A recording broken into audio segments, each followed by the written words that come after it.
What's up, Kansas City?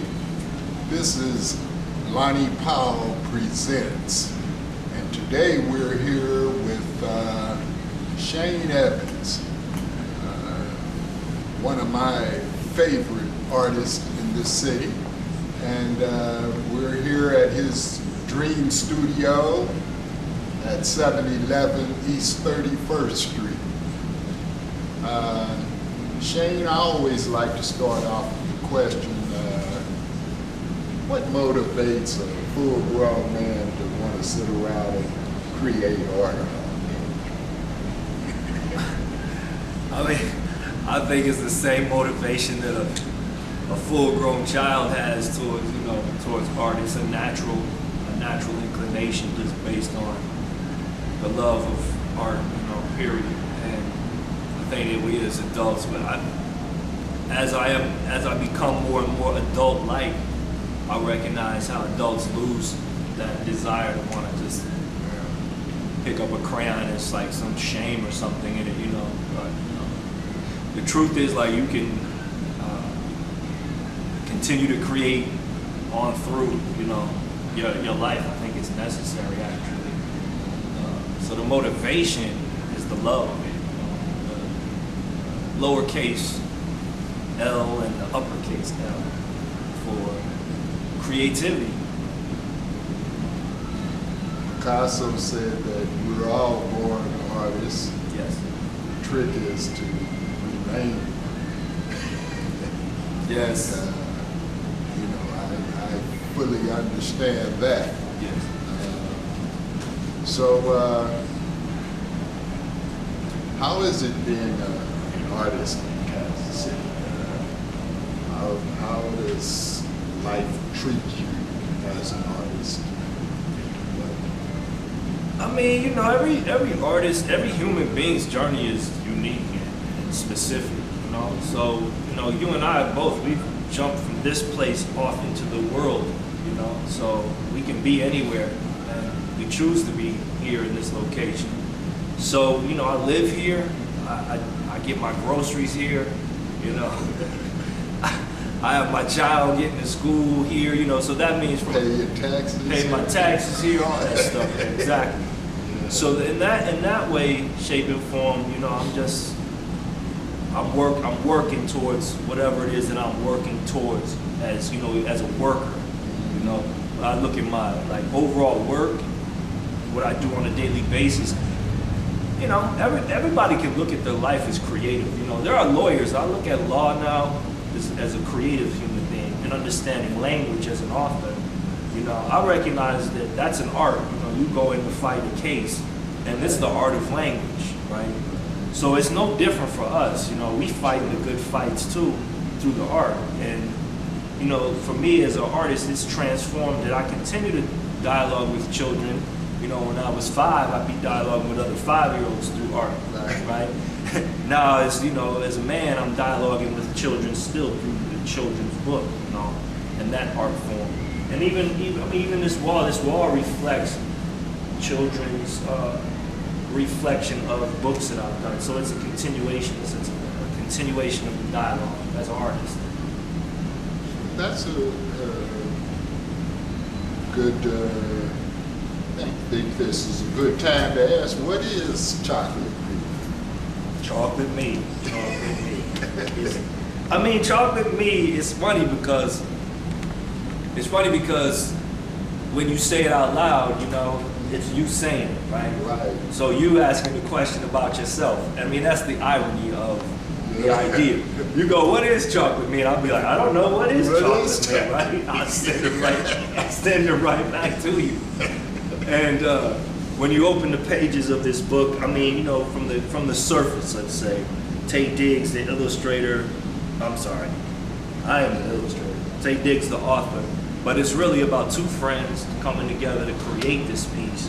And it's his true story as a child, being put into an uncomfortable position as a person based on the exterior, and it doesn't. It doesn't. You know, whether it's the dark chocolate skin or the light chocolate skin or whoever, or it's the way you walk or the way you talk or the way you breathe, you might just like create tension. So that's what this book is about, like expressing your inner self, your inside sweetness is what we talk about, as well as, you know, sharing your difference. These core concepts that need to be reinforced with adults and children. So that's what Chocolate Me the book is about. You know, it's a teaching tool.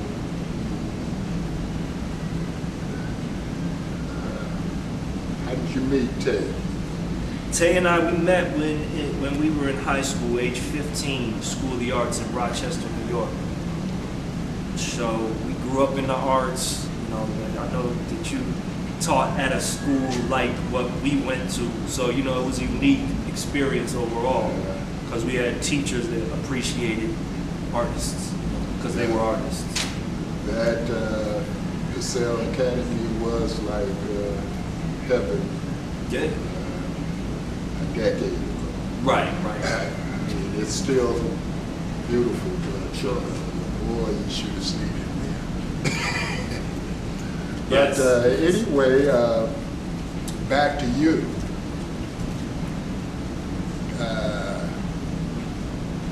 Let's. Do you want to say anything else about any of the rest of those books before we walk around and look at some of the art?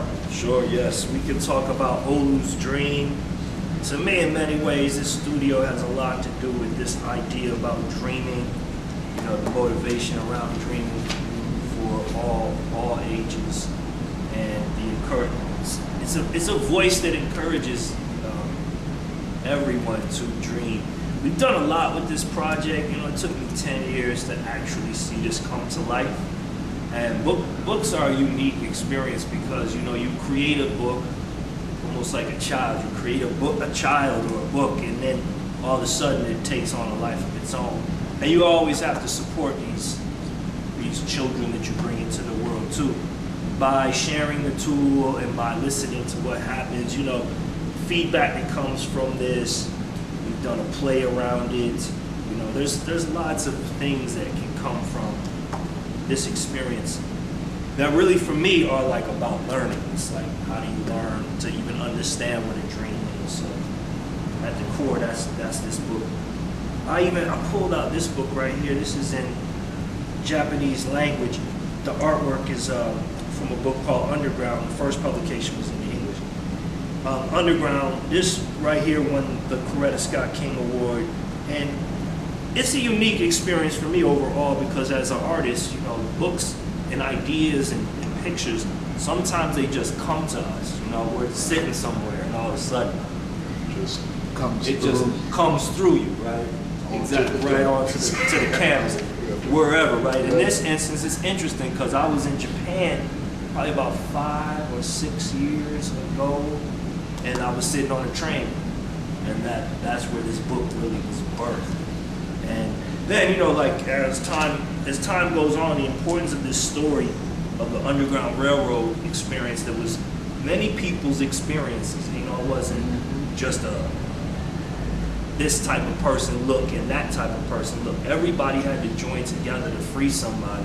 So that universal message, it rings and shines in all languages. It's something, again, that has to be reinforced.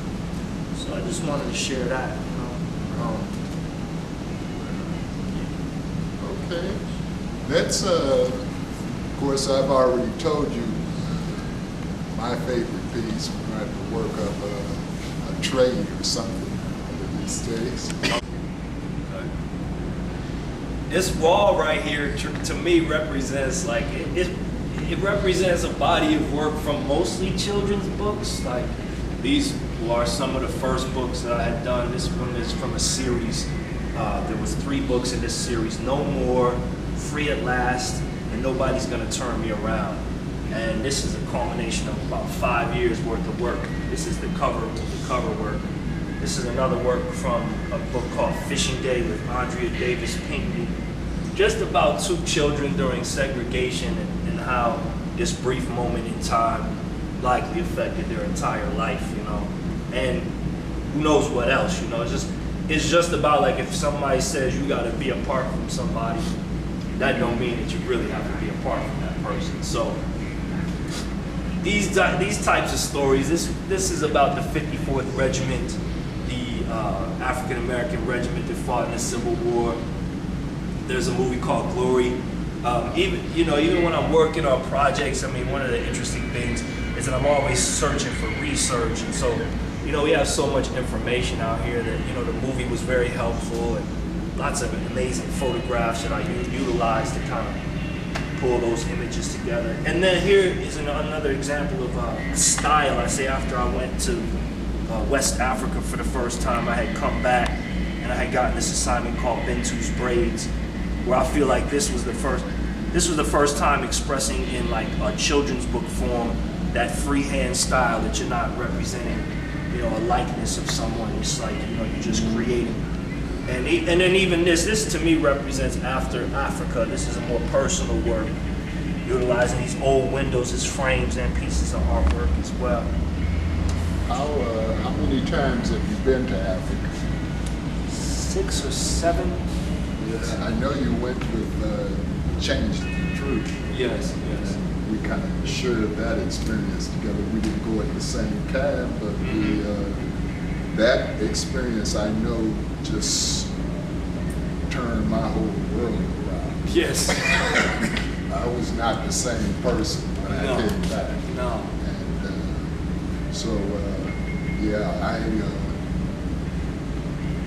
I feel you about the traveling part.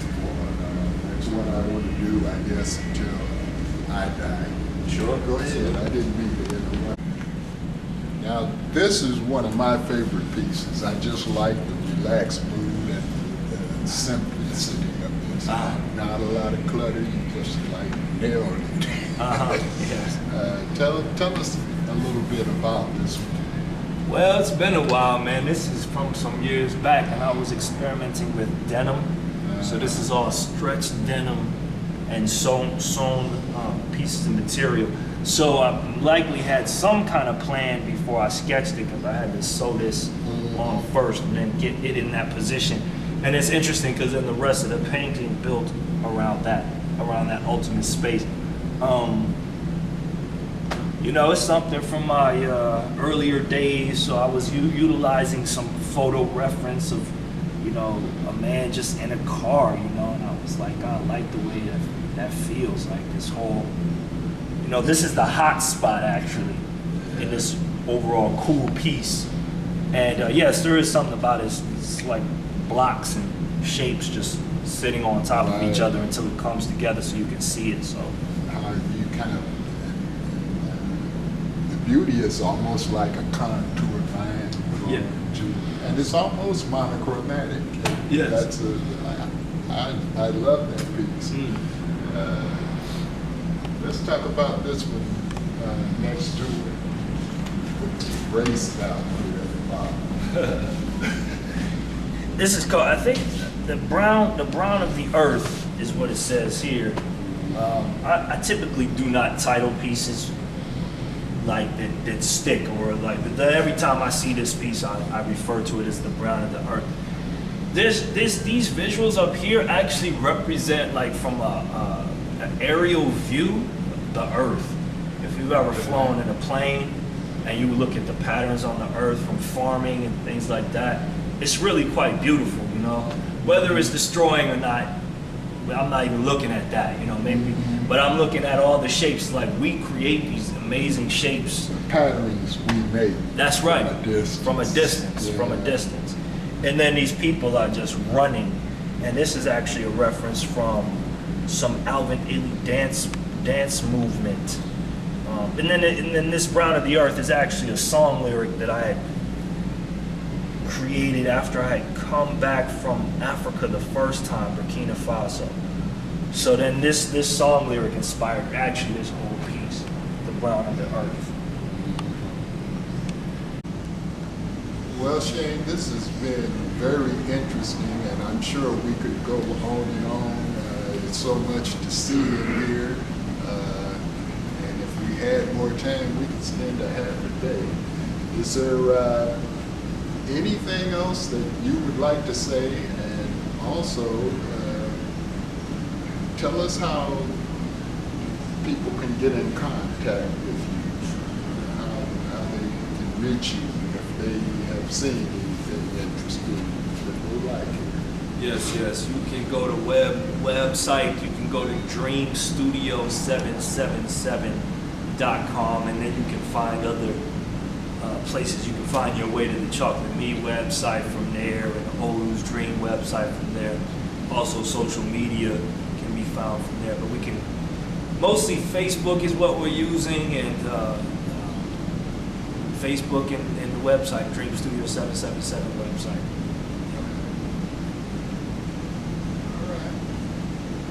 Well, once again, this has been Lonnie Powell Presents, sponsored by Cascade Media Group. To see other beauty videos of What's Up Kansas City, go to whatsupkansascity.net. Thank you. CMG wants you to always remember, the victory we call success goes to the best prepared. When you invest in your community, you are really just investing in yourself. Thanks.